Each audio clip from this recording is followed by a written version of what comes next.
JNU को बंद कर देना चाहिए, तो इस पर आपका क्या विचार है? नहीं, बंद तो नहीं करना चाहिए डेफिनेटली। वो भी सोल्यूशन नहीं होता है। वी आर जेएनयू क्या है? वी आर जेएनयू हम हैं, लेकिन हमारे पास क्या है? हमारे पास गंदे टॉयलेट्स हैं, हमारे पास पढ़ने की क्लास नहीं है, क्लास में प्रोजेक्टर अच्छा नहीं है। जब आप क्लास में जाओगे तो ना वहाँ एसी है ना पंखा चल रहा है। तो हम इस मुद्दे पर वोट करेंगे कि कौन सी पार्टी राष्ट्रीय विचारधारा के साथ, राष्ट्र के साथ खड़ी है, हम उसी को वोट करेंगे। जेएनयू के इलेक्शन एकदम डिफरेंट करता है, लोगों के मुद्दे की बात होती है, यहाँ के एकदम कॉमन स्टूडेंट हो जाए। जेएनयू सबसे सुरक्षित कैंपस है, लेकिन हम भी 11-12 बजे के बाद अकेले निकलते हैं तो थोड़ा डर लगता है। इस समय कैंपस के अंदर सबसे एक माहौल है, भयानक माहौल है बीपी के खिलाफ। नमस्कार, दिल्ली 24 देख रहे हैं आप और मैं हूं आपके साथ ऋषि यादव। इस वक्त हम मौजूद हैं जेएनयू यूनिवर्सिटी, जवाहरलाल यूनिवर्सिटी के सामने, और जेएनयू में चुनाव आने वाले हैं। हाल ही में 4 नवंबर को वोटिंग होने वाली है, तो हम यहाँ का माहौल जानने की कोशिश करेंगे कि इस बार क्या मुद्दे रहने वाले हैं, चुनावी मुद्दे जो कि छात्र जिस पर वोटिंग करेंगे। और जेएनयू हमेशा से ही खबरों में रहा है, आज चाहे वो इमरजेंसी से लेकर सीताराम येचुरी हो या फिर कन्हैया कुमार हो या फिर उमर खालिद हो, हमेशा से ही जेएनयू चर्चा में रहा है। तो हम आज जानने की कोशिश करेंगे इस बार के चुनावी मुद्दे क्या हैं और किन इशू को लेकर बच्चे यहाँ पे मतदान करेंगे। तो हमारे साथ यहाँ जेएनयू विश्वविद्यालय के कुछ विद्यार्थी मौजूद हैं, इनसे जानने की कोशिश करेंगे कि जो 4 नवंबर को वोटिंग होने वाली है वो किस मुद्दे पर वोटिंग करेंगे। मेरा नाम गुरजीत है, मैं फर्स्ट सेमेस्टर का छात्र हूँ SSIS से, और ये मेरा पहला यहाँ वोटिंग अधिकार होगा जिसमें मैं वोट डालूंगा। और जैसा कि मैंने जेएनयू के बारे में सुना है कि यहाँ से राष्ट्रीय विचारधारा तय होती है, तो हम इस मुद्दे पर वोट करेंगे कि कौन सी पार्टी राष्ट्रीय विचारधारा के साथ, राष्ट्र के साथ खड़ी है, हम उसी को वोट करेंगे। और महिला सुरक्षा का कोई मुद्दा रहेगा? जी बिल्कुल, महिलाएं, हमारे शास्त्रों में कहा गया है कि यत्र नारी पूज्यते तत्र रमन्ते देवता, तो हम नारियों का सम्मान करते हैं और नारी का मुद्दा सदैव प्रथम मुद्दा रहेगा। नारी सुरक्षा में हम वोट करेंगे। हमारे साथ कुछ विश्वविद्यालय के छात्र मौजूद हैं, इनसे जानने की कोशिश करेंगे कि आप क्या पहली बार इलेक्शन वोटिंग करेंगे? या पहली बार देख रहे हैं इस तरह का एक इलेक्शन जहाँ पहले थे वैसे पता नहीं चाहिए प्रोसेस है, ऑब्जर्व कर रहे हैं कि क्या होगा, कैसे होता है, कैसे ईसी चुना जाता है। यहाँ ईसी चुनते हैं, स्टूडेंट ईसी चुनते फिर वही इलेक्शन करवाते हैं, तो अभी देख ही रहे हैं। और जेएनयू के बारे में लोगों के बीच क्या धारणा है, बाहर लोग कैसे सोचते हैं जेएनयू के बारे में? थोड़ा जैसा है वैसा और धारणा बाहर है नहीं, थोड़ा डिफरेंट है। हम में से भी जो पहले सुनते थे उनको लगता था जेएनयू नाम सुनते ही एक अलग आता था, पर उससे पहले आप सोचने से पहले एक बार देख लीजिए, आके जानिए, बहुत ही डिफरेंट है, बहुत ही अलग जगह है। जैसा आप सुनते हैं वैसा है नहीं, एक ग्रेट जगह है जो आपको बहुत एक्सपोजर देती है। दोनों टाइप है, लेफ्ट है राइट है, दोनों यहाँ लड़ते हैं, तो आपको दिखता है कि डेमोक्रेसी है ऐसे। जो लोग कहते हैं कि जेएनयू को खबरें बीच बीच में खबरें उठती हैं कि जेएनयू को बंद कर देना चाहिए, तो इस पर आपका क्या विचार है? नहीं, बंद तो नहीं करना चाहिए डेफिनेटली। वो भी सोल्यूशन नहीं होता है कि आप मतलब क्रिटिसिज्म तो चलना ही चाहिए। अगर आप पब्लिक की स्फीयर में है तो आपको चलना ही पड़ेगा ना, इससे आप सीधा हटा भी नहीं सकते हैं कि बंद ही कर देंगे, बहुत अनफेयर होगा फिर। अब जैसे कि क्या कहते हैं इलेक्शन ना, जैसे ज़्यादातर क्या कहते हैं कॉलेज में हो रहा है कि इलेक्शन करवाया ही नहीं जा रहा है, तो उस तरीके से यहाँ प्रयास करते हैं कि मतलब कि कॉलेज बंद करवाने के वो झांसा देते हैं कि ताकि इलेक्शन लोग आ सकें। लेकिन जैसे कि स्टूडेंट यूनियन एक ज़रूरी होता है हर एक कॉलेज में, तो उसके लिए बहुत फायदेमंद रहता है कि इलेक्शन हो जाता है तो हम एक बेटर पैनल तैयार कर पाते हैं, अपना खुद का मतलब क्या कहते हैं वो रिप्रेजेंटेटिव होता है जिससे कि हम अपनी बात रख सकते हैं। अब क्योंकि अगर हम डायरेक्ट मतलब ऑफिस में जाते हैं तो वो थोड़ा देर लगाते हैं, और अगर हमारे पास पैनल होगा हमारा, हम उससे उनसे बात रखते हैं तो वो ज़्यादा बेटर ऑप्शन होता है और ज़्यादा बेटर वे ऑफ कनेक्टिंग होता है। जो दिक्कत हम लोग का है वो स्टूडेंट ही समझ पाएगा ना, प्रोफेसर के जो गैप हो जाता है ना वो मतलब हमारी बात कुछ ज़्यादा उतनी लाइटली लेते हैं, लेकिन अगर हम स्टूडेंट को बताते हैं क्योंकि स्टूडेंट ने भी कहीं ना कहीं वो फेस क्रॉस किया होता है, इसलिए वो ज़्यादा इजीली समझ पाते हैं और ज़्यादा बेटर सॉल्यूशन भी दे पाते हैं। इसमें एक और मैं बोलना चाहूँगा कि जो जेएनयू में लोग बोलते हैं कि बंद कर देना चाहिए, तो उनको ये भी समझना चाहिए कि जेएनयू में कौन से बच्चे आ रहे हैं पढ़ने। जैसे हम लोग की जो फीस है यहाँ पे 268 रुपये है, तो यहाँ पे जो कॉमन स्टूडेंट होता है, गांव का स्टूडेंट है, कोई किसी भी तबके का स्टूडेंट है, उसके बीच में पैसा फैक्टर नहीं होता। जैसे हम लोगों का एक समय था पढ़ने का, DU में हिंदू कॉलेज में पढ़ने का एक सपना था कि हाँ हिंदू कॉलेज हम लोग जाएंगे। जब उसके बाद रिसर्च करते हैं, पता करते हैं, तो हिंदू कॉलेज हमारे फाइनेंस से बहुत आगे हो जाता है। तो ऐसे स्टूडेंट आपको बहुत मिल जाएंगे जेएनयू में जो अफोर्ड नहीं कर सकते, दिल्ली जैसी सिटी को नहीं कर सकते। जैसे ड्यू मैंने अभी इलेक्शन जीता है, हम देख सकते हैं वहाँ का मुद्दा ही नहीं था, फी हाई हॉस्टल उनका अलग ही चलता है पूरा मुद्दा, पर जेएनयू के इलेक्शन में एकदम डिफरेंट चलता है, लोगों के मुद्दे की बात होती है।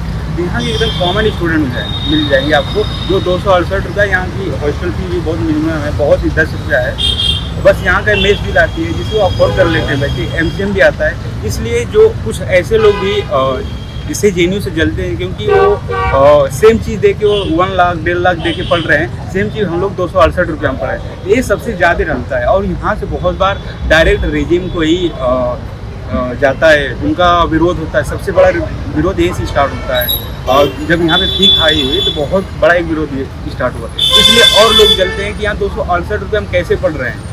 तो यहाँ एक किसान का लड़का है या एक निचले तबका का लड़का है, तो उसके लिए बेस्ट जगह, इसके अलावा कोई जगह है ही नहीं। और इस वक्त हमारे साथ जेएनयू विश्वविद्यालय के एबीवीपी के काउंसलर पद के उम्मीदवार जयंत कुमार जी मौजूद हैं। तो आप इस बार किन मुद्दों को लेके छात्रों के बीच में जाएंगे? मेरा नाम जयंत है और मैं विद्यार्थी परिषद की तरफ से SSS में SSS कैंडिडेट हूँ, उम्मीदवार हूँ काउंसलर के लिए।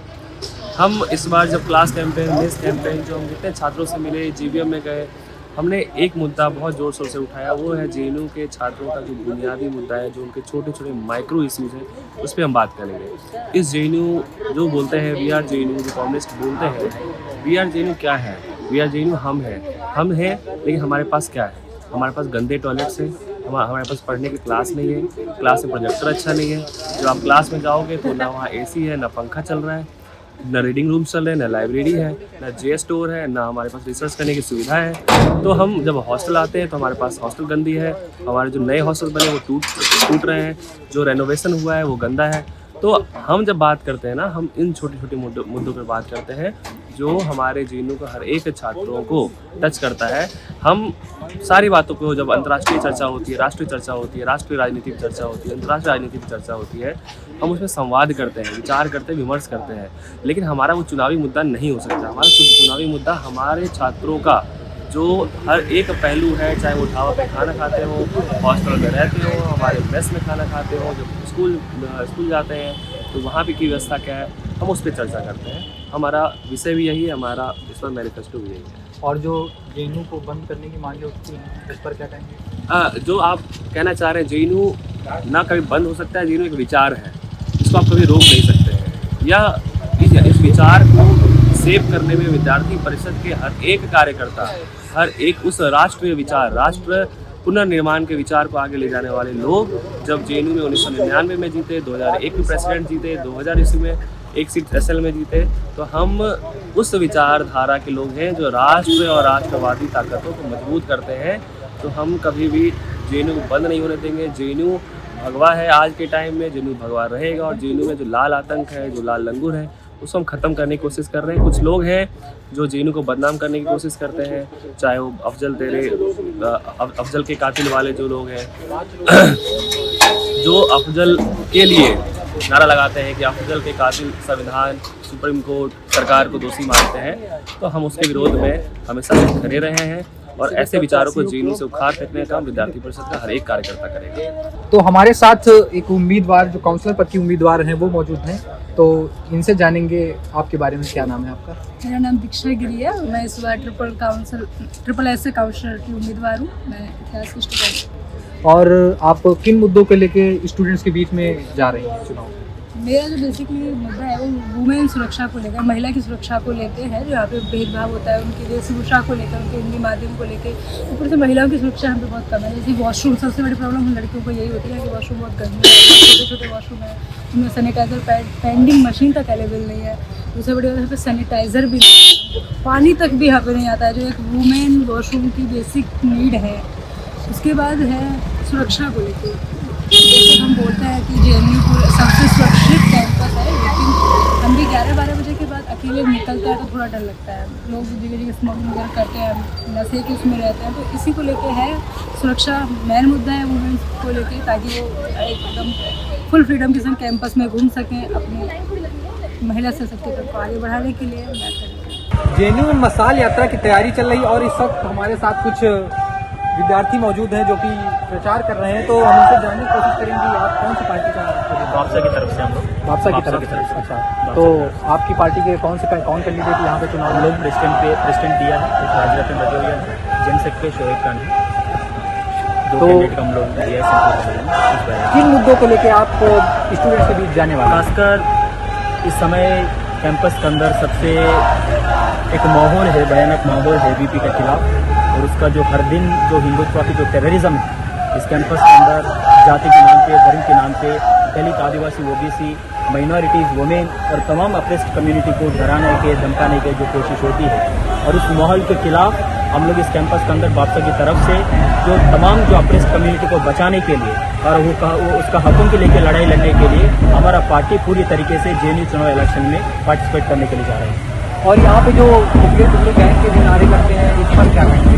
जो लगे थे पीछे अभी हाल ही में खबर आई थी, चर्चा में देखो वैसे नहीं, नारे तो बहुत कुछ लगता है, लेकिन ये नारे ऊपर जो राजनीति है सबसे ज़्यादा जो आरएसएस बीजेपी का हाथ है, उसका पास स्टेट का जो अंदर उसका पास बहुत पावर है। सच में उसका नारे में कुछ उस तरीके से दम है, उसके इन्वेस्टिगेशन करना चाहिए, उस तरीके से एलिमेंट्स को अरेस्ट करना चाहिए, लेकिन हमेशा जेएनयू को बदनाम करने के लिए और जेएनयू के अंदर तमाम जो अप्रेस्ड कम्युनिटी जो गाँव देहात भट्टी से दलित और आदिवासी, ओबीसी और मुस्लिम जो समुदाय इधर पढ़ने के लिए आते हैं और उनको बदनाम करने के लिए कहीं न कहीं स्टेट की तरफ से एक साजिश होती है। और जो यहाँ पे चुनाव को लेकर और हमारा संगठन की तरफ से बहुत सारे मुद्दे हैं। आप देखा होगा हाल ही में इस कैंपस का जो लाइब्रेरी है जिसका नाम जो बाबा साहब भीमराव अम्बेडकर नाम रखे, उस लाइब्रेरी के अंदर एक शिवम दुबे करके एक लड़का है जो एबीवीपी से जुड़ा हुआ है।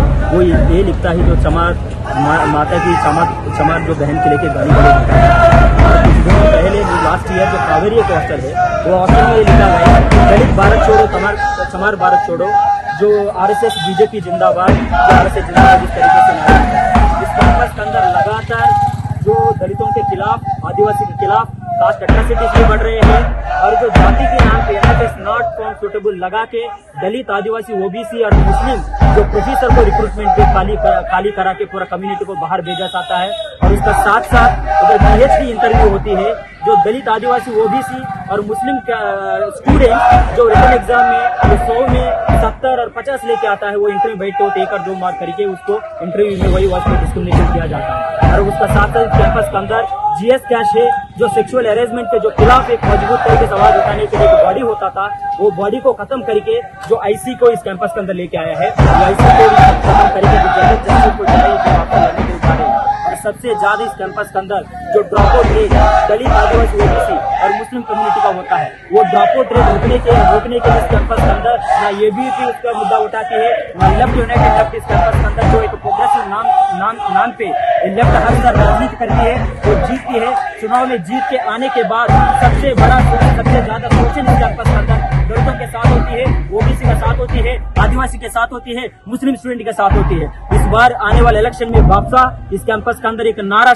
एक स्टेटमेंट साबित करने वाला है। इस कैंपस को बचाने से पहले इस कैंपस के अंदर अप्रेस्ड कम्युनिटी को बचाना बहुत जरूरी है, दलित को बचाना जरूरी है, आदिवासी स्टूडेंट को बचाना जरूरी है, औरत वोमेन स्टूडेंट को बचाना जरूरी है, मुस्लिम स्टूडेंट को सबसे ज्यादा मुस्लिम स्टूडेंट को इस कैंपस के अंदर बचाना बहुत जरूरी इसलिए है जो कुछ साल पहले 2016 में एक नजीर करके एक मुस्लिम स्टूडेंट था, उसको रातों में गायब करके और इस कैंपस से उठा दिया है और ये भी उसको मारा पीटा और उसको कैंपस से गायब किया गया। और उसके ऊपर सबसे ज्यादा राजनीति जो लेफ्ट यूनाइटेड लेफ्ट था, ऐसा की जो प्रेसिडेंट यूनियन में जो मोहित पांडे था वो ऐसे लेटर लिखा है नजीब के खिलाफ, ये मेंटली अनस्टेबल है। और इसी स्टेटमेंट को बेस बना के सीबीआई और बीजेपी उस केस को क्लोज किया गया है। हम ये अपील करते हैं इस कैंपस में तमाम जो अप्रेस्ड कम्युनिटी है जो आने वाले समय में इस कैंपस के अंदर आने वाले इलेक्शन में इस कैंपस में तमाम जो अप्रेस्ड कम्युनिटी को साथ में मिलके जो बापसा को वोट करने के लिए हम अपील करते हैं।